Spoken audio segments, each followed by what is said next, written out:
Today marks another milestone to our journey.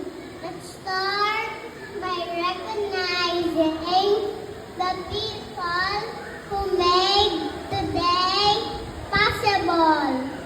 Congressman Jaime Fresnedi, Mayor Rafi Lazon, Esed Jenny Mercado, Social Service Annalyn Mercado, Teacher Annabel Magduño, also Donna Tulmatco, and of course, our parents who takes us to school every day.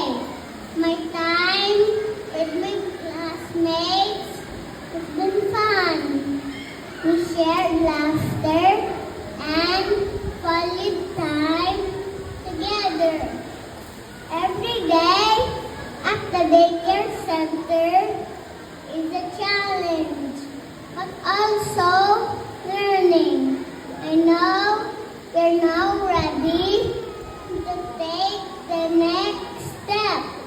I wish everyone good luck. Do your best at school every day. I'll see you around, classmates. Thank you, Mom and Daddy.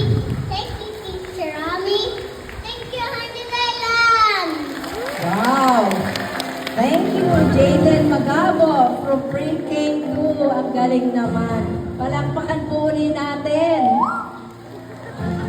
Next, ang susunod po, para po mabigay ka na niyang honors speech from Pre-K1, Carlos Arciaga III.